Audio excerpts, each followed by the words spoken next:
As mentioned, I'm sort of here to give a little bit of an understanding around, I guess, why technology alone is not going to be the solution when we're looking at, preventing things with human risk management for the future.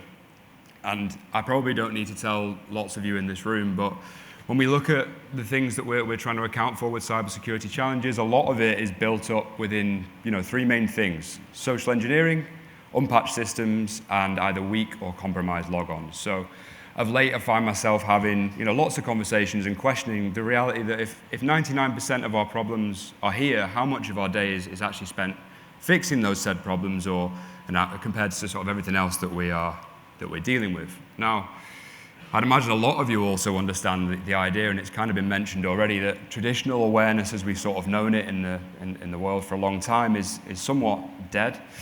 And when we look at it from this perspective, we're talking about using a teacup to bail out water from a sinking ship. Now, it's a crude analogy, I know. And maybe the thing can represent the social engineers that are lurking in the water. But ultimately, we're dealing with an ever-changing issue, and it's changing it in a way that static modules are just not able to deal with. Delivering stuff on an annual basis, getting people to click through them, and then they forget about them till next year when they get delivered a similar module. It's just not a solve. To the old boat, let's keep the analogy. Like, why is it leaking? What are the holes that we're trying to plug? Personally, I think it boils down to a couple of things, and these are sort of the two that I would say really stand out. Sophisticated AI.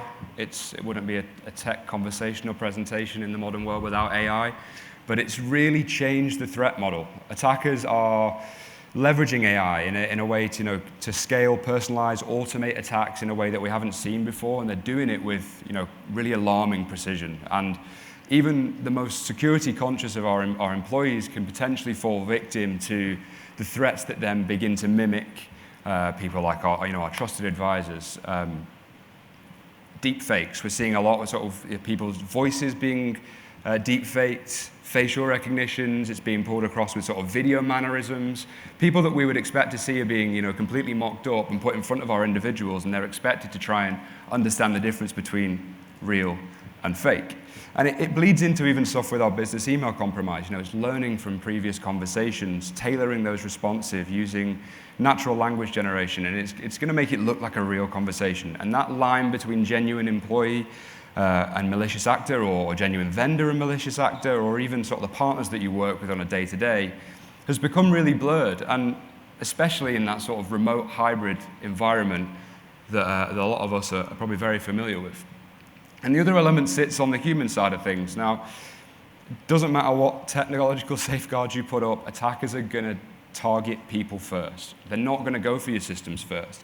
And the reason for that is that as humans, we're inherently emotional, we're trusting, we're curious, and social engineers are going to try and exploit that. They're going to try and find ways in, because a single click can bypass the most advanced technology systems. And it kind of bleeds into that psychology a little bit around social engineering and why they do that. And the reality is that social engineering preys on human instincts. It preys on that urgency, the fear, the authority, that desire to be helpful. And although a lot of these methods you might consider low budget, low tech, a lot of them are highly effective. And they're evolving a lot faster than our technical defenses can actually develop. So we're putting up walls, and AI, amongst other things, is allowing them to pull it down faster than we can really change and develop. And what we effectively want is a workplace culture where questioning unusual requests, even and especially when senior leadership are involved, is encouraged, accepted, and there's a safe and easy medium to be able to do that. So have we hit a ceiling? There's a couple of points on here. The first around sort of that traditional awareness training, compliance, annual training, phishing sims. You guys will have heard it all already today. But what's the impact? Like, how are we measuring that impact? And realistically, what do our employees actually think about how they're engaging with these processes? And if you look at the data, what does that data say? Realistically, the improvement's marginal at best, especially if we're doing this on an annual basis and it's the same thing and people are turning up and clicking, which I imagine if I asked for a show of hands, people at some point in here will have done. And we need to remove that style and sort of move towards a more robust ecosystem when we're talking about awareness, and move it more towards sort of human risk management. The point two is more around the behavioral gap when it comes to knowledge. brain knows I should eat salad, brain doesn't want to eat salad, it would rather eat pizza. And the reality is that without that behavioral change, it's just an expensive certificate or an online course that you guys are spending time and money. So it's how can we sort of move past that? And then the final point I've put down here is the definition of insanity. I think this can be true in personal life, in work life, across a lot of different areas, but you'll have all heard the phrase about doing the same thing over and over and expecting different results. Well, that's ultimately what a lot of organizations, and we have done for a period of time. So I would challenge all of you that sort of work in the sort of the awareness and understanding space to look at what we're doing and recognize that traditional style of teaching and awareness has probably reached its ceiling. And to give you another analogy, there's a few of these in here, but I would liken human risk management to having sort of a more personalized plan. You know, I would imagine there's plenty of people in the room that have worked either with a PT or a coach at some point, and you've got a customized diet plan. And the difference between that and turning up at the gym 3 days a week and trying to work out what machine does what is night and day, right? And I think you can really liken that when we're talking about awareness and about human risk management, because if we can provide something that's personalized for each individual, the buy-in's going to be better, the engagement goes up, and ultimately the end goal is a more robust security system internally. So what does it boil down to? From a core perspective, there's sort of 4 elements to call out. We've got security tools, so integration with your existing systems, hopefully creating that holistic risk posture, combining that technical and behavioral telemetry. So it's not just one element, it's everything. And there isn't a human risk management tool out there that's going to work without integrating with your current systems, and if they tell you it does, they're probably lying to you.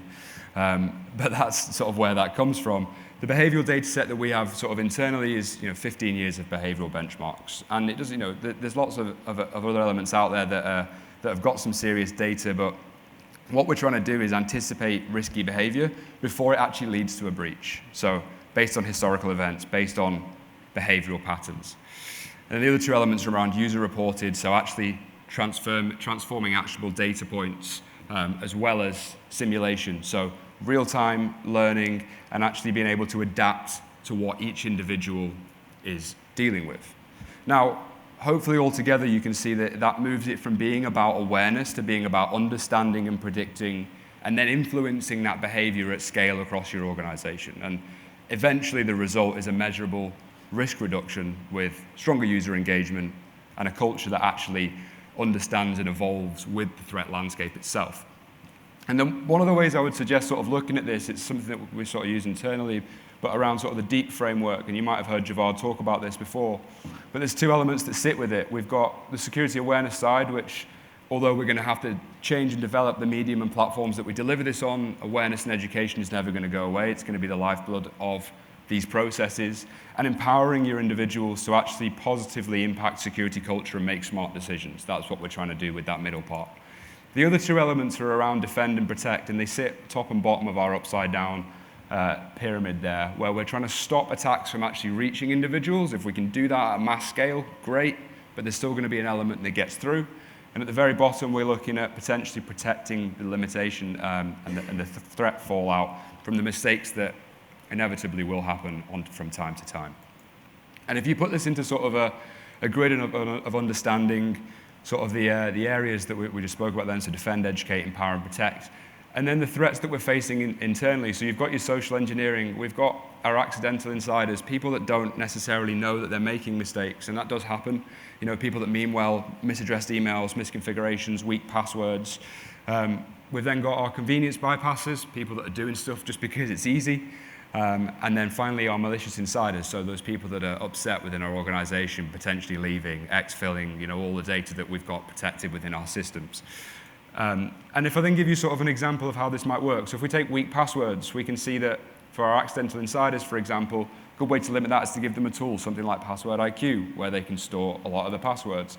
We're going to educate them, so strong password management courses, get our C-suite involved. Let's explain to them why we're doing this, the importance of making sure that passwords aren't being reused.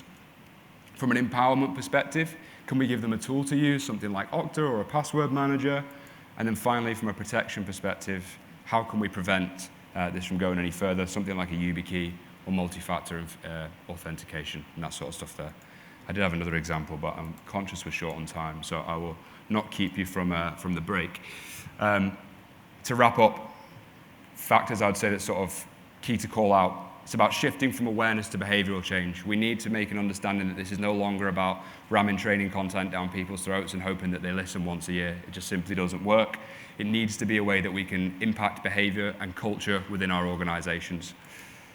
Integrations are key. There isn't a standalone HRM. I kind of mentioned that earlier, but being able to integrate with your existing security systems is going to be the key to success for you guys. And also that risk quantification being the real goal. So understanding the risk landscape, understanding what we're dealing with internally so that we can correctly and effectively deal with it. Personalization is key. It's not one size fits all. Everybody in this room will learn in a different way or would prefer to be engaged with in a different way when it comes to awareness. AI is the engine. A lot of people have said AI is the future, so I rephrase from using that phrase. But it's not going to be a feature for much longer. It's going to be the driving factor for a lot of us and what we're doing in our day-to-day. We need to be able to build a positive security culture, so it can't be a culture of fear. It needs to be that people can come and have a conversation internally. And yeah, that is me. We are just over on the right-hand side if you want to come and have a chat, but I will let you guys enjoy your coffee break. Thank you. Cheers.